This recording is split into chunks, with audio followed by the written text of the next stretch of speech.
Bismillahirrahmanirrahim. Assalamualaikum warahmatullahi wabarakatuh. Alhamdulillahi rabbil alamin. Wabihi nasta'inu ala umurid dunya waddin. Wassalatu wassalamu ala ashrafil anbiya'i wal mursalin, Nabiyyina Muhammad wa ala alihi wa ashabihi wa tabi'ina wa man tabi'ahum bi ihsanin ila yaumiddin.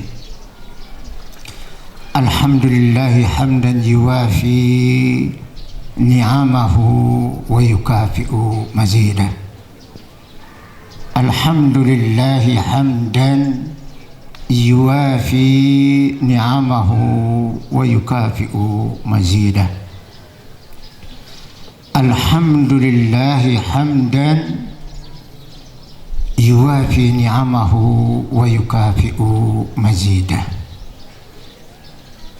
Itulah lafaz-lafaz, kalimat-kalimat yang diajarkan oleh Allah Subhanahu wa ta'ala kepada Nabi kita, Nabi Adam alaihi salatu wassalam, beberapa saat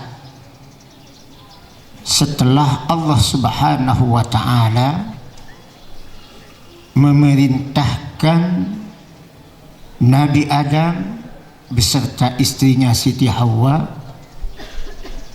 untuk keluar dari surga dan menjalani kehidupan sebagaimana manusia di atas muka bumi ini. Begitu diturunkan oleh Allah Subhanahu wa ta'ala, dikeluarkan Nabi Adam oleh Allah Subhanahu wa ta'ala dari surga. Lantas Nabi Adam minta petunjuk kepada Allah Subhanahu wa ta'ala.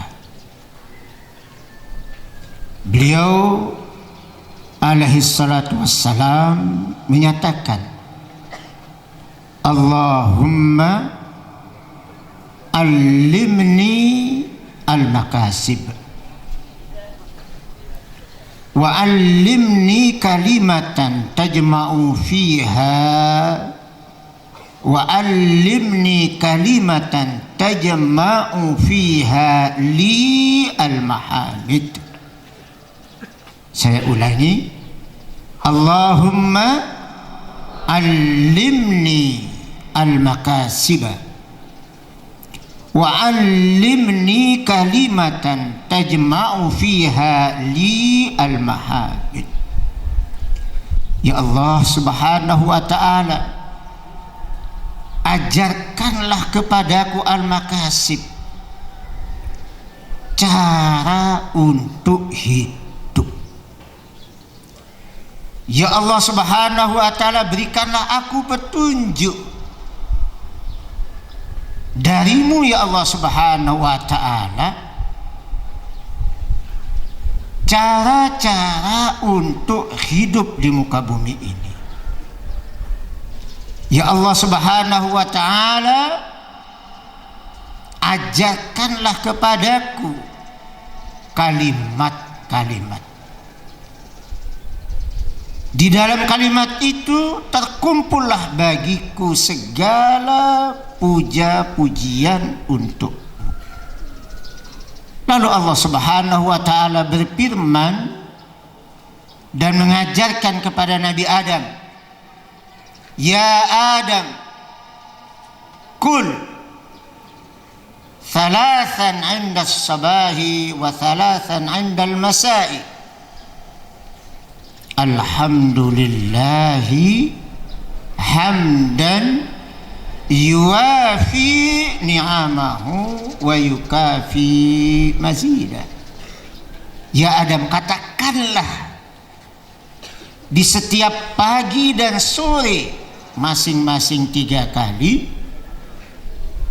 lafaz Allahumma alhamdulillahi hamdan yuwafi ni'amahu wa yukafi mazidah. Itulah petunjuk dari Allah Subhanahu wa ta'ala kepada Nabi Adam. Setelah Nabi Adam meminta kepada Allah Subhanahu wa ta'ala,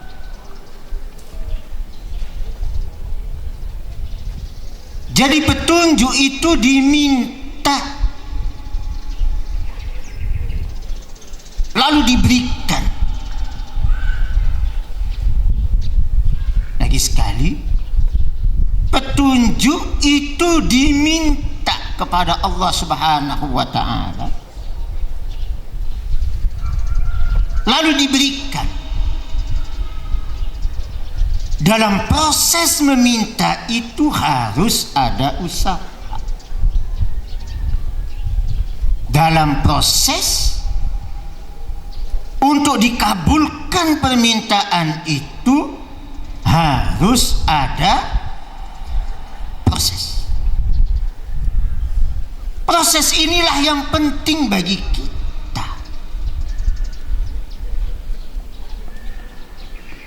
Tidak serta-merta lalu kita diberikan begitu saja tanpa proses. Tapi harus berproses. Begitulah anak-anak sekalian. Kemerdekaan yang kita dapatkan dari Allah Subhanahu wa ta'ala itu juga berdasarkan proses-proses perjuangan yang tidak diberikan begitu saja. Diuji, dan seterusnya diuji oleh Allah Subhanahu wa ta'ala. Begitu dilihat kita siap, maka Allah berikan kemerdekaan itu. Oleh sebab itu, at-tamkin, perhatikan ini teori dari para ulama.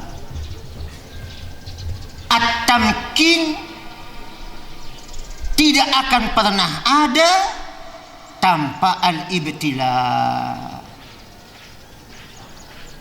Ibnul Qayyim al-Jauziyah menyatakan at-tamkinu ba'dal ibtila. Ibtila itu artinya ujian. Ibtila itu artinya cobaan-cobaan. Jika kamu bertahan terhadap ujian itu, kuat dalam menghadapi cobaan-cobaan, baru Allah Subhanahu wa ta'ala akan memberikan apa? At-tamkinu. Jadi at-tamkinu ba'dal ibtila. Ibtila itu adalah proses. Ujian itu adalah proses. Dari siapa? Dari Allah Subhanahu wa ta'ala. Adakah kamu bisa bersabar? Adakah kamu bisa bersyukur? Baru setelah itu ada at-tamkin. Apa maksudnya at-tamkin? Ya kemerdekaan. Apa maksudnya at-tamkin? Kekuasaan. Apa maksudnya at-tamkin? Keluasaan untuk bisa beribadah, untuk bisa memposisikan diri sebagai hamba Allah Subhanahu wa ta'ala. Begitulah anak-anak sekalian. Jadi dalam kehidupan ini jangan ada yang mengeluh. Jangan ada yang berkeluh kesah. Sadarlah bahwa itu adalah ibtila. Ibtila itu asal katanya ibtala yabtali, abla yubli.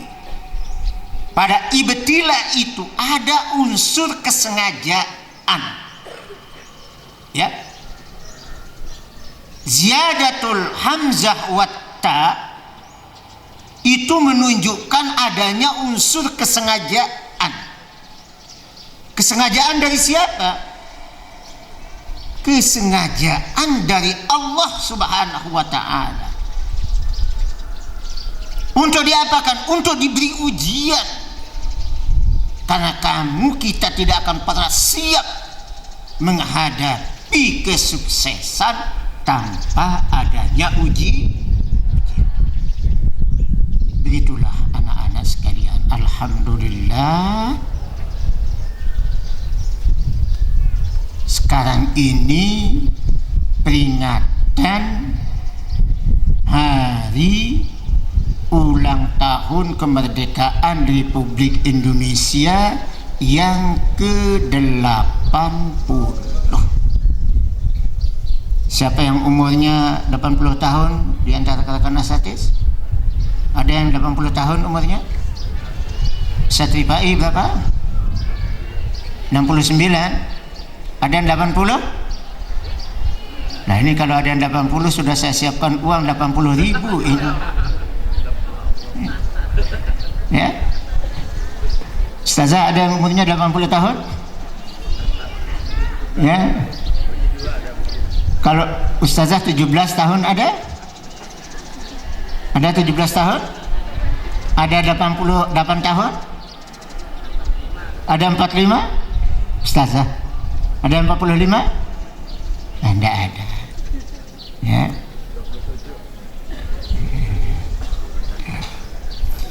Ini hari ulang tahun Republik Indonesia yang ke-80. Alhamdulillah, lagi sekali kita bersyukur untuk itu. Bagaimana cara bersyukur? Beberapa waktu yang lalu Al-Mukarram Tuan Guru Haji Muharrar Mahfuz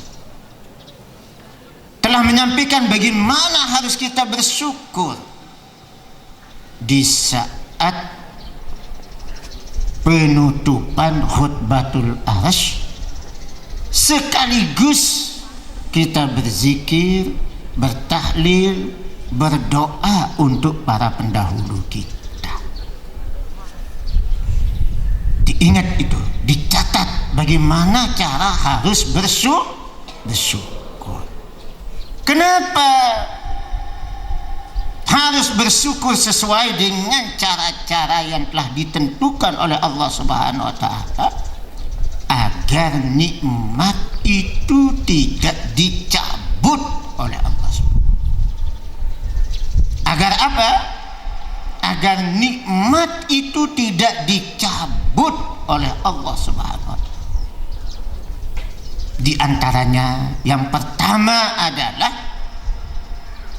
memperbanyak ucapan alhamdulillah.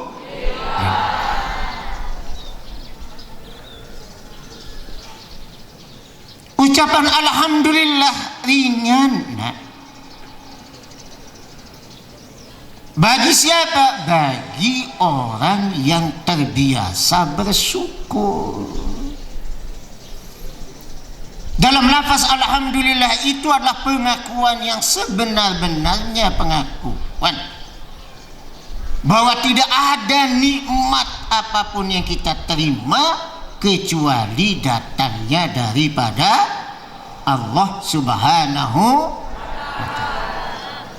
Begitulah seterusnya. Nanti dibaca ulang cara-cara bersyukur.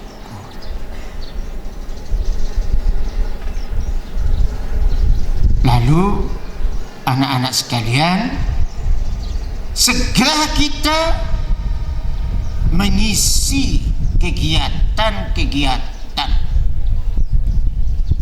Kita isi hari-hari kita seterusnya dengan kegiatan-kegiatan. Satu, kita tutup khutbatul arash, di tengah-tengahnya ada peringatan hari kemerdekaan Republik Indonesia.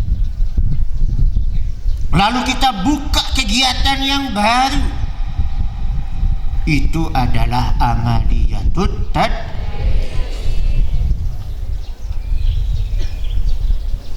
Dan kegiatan-kegiatan yang lainnya sebagai wujud daripada kesyukuran kita kepada Allah Subhanahu wa ta'ala. Pandai-pandai bersyukur. Penting. Selalu saya ingatkan agar pandai-pandai bersyukur. Bagaimana pandai bersyukur itu? Yaitulah 5 langkah yang telah diamanatkan kemarin oleh Al-Mukarram Bapak Tuan Guru Haji Muharram Mahfuz. Nanti saya minta supaya langkah-langkah bersyukur yang 5 itu Mana Ustaz Rahmin supaya ditulis, ya, langkah-langkah mensyukuri nikmat. Itu bukan dari Tuan Guru Haji Muharram Mahfuz, itu dari kitab tafsir pada pembahasan surat Al-Fatihah. Agar apa? Agar nikmat-nikmat ini jangan dicabut oleh Allah Subhanahu wa ta'ala, dan kita terus berada di dalam ridha Allah Subhanahu wa ta'ala. Anak-anak sekalian, rekan-rekan asatiz, ustazah, terus semangat melaksanakan kegiatan-kegiatan. Jangan berkeluh kesah, jangan berputus asa. Kalau dalam bahasa Jawanya itu jangan apa Ustaz Ribai? Jangan kemayu. Wis elek kemayu lagi. Sudah jelek, elek itu jelek artinya. Kemayu lagi. Apa kemayu itu? Membuat dirinya ayu-ayu padahal tidak ayu. Ayu itu artinya cantik, gagah. Ya. Setelah itu apa lagi? Kemenyek lagi. Ya. Kemenyek itu sama dengan peyek itu. Kalau diremes dia peyek itu jadi apa? Jadi tepung lagi, peringsang lagi. Akan menjadi enak kalau dimakan dengan bakso. Elek, kemayu, kemenyek. Mohon maaf, sertifikat betul enggak sertifikat itu? Elek, kemayu, kemenyek. Jangan, ya, maju terus, pantang mundur, berhenti tergilas. Apalagi? Malas tergilas, berhenti mati. Apalagi? Lambat tertinggal. Maju terus, pantang mundur. Jatuh bangun, jatuh bangun, jatuh bangun. Jangan jadi orang yang setiap menit mati. Gak ada air, mati saya. Gak ada teman yang menemani, mati saya. Ini 10 kali mati dalam 10 menit, kapan hidupnya? Ya, begitulah anak-anak sekalian. Alhamdulillah walhamdulillahi rabbil alamin. Rekan-rekan asatiz, seluruh pembina, laksanakan tugas sebaik mungkin dengan penuh keikhlasan. Jangan menjadi orang yang elek, kemayu, kemenyek, sebentar-bentar mengeluh, menerawang ke atas langit, menghayal. Kita harus hidup dalam dunia nyata. Insya Allah, Allah Subhanahu wa ta'ala akan menghidupkan kita. In tansurullaha yansurkum wa yuthabbit aqdamakum. In tansurullaha, jika kamu membela Allah Subhanahu wa ta'ala. Apa maknanya membela Allah Subhanahu wa ta'ala? Melaksanakan tugas-tugas dengan baik, melaksanakan kewajiban dengan sempurna, dengan ikhlas, bukan riya, penuh semangat. Lalu apa yang akan terjadi? Yang surku, maka Allah Subhanahu wa ta'ala akan membelamu. Bagaimana akan membelamu? Masya Allah, akan memberikan kemudahan-kemudahan bagimu. Bukan saja bagimu kemudahan yang akan diberikan oleh Allah Subhanahu wa ta'ala, tapi bagi keluargamu. Juga bagi siapa? Bagi masa depanmu. Ya, bagi masa depan. Yang surkum itu, lalu apa yang akan terjadi? Tidak saja yang surkum, wa yuthabbit aqdamakum, lalu Allah Subhanahu wa ta'ala akan memperteguh cengkraman, kekuatan kakimu, prinsipmu dalam membela Allah Subhanahu wa ta'ala. Bagaimana Allah Subhanahu wa ta'ala memperteguh? Dengan memberikan kekuatan pikiran, kekuatan hati, kekuatan mental, kekuatan iman. Itu makna daripada wa yuthabbit.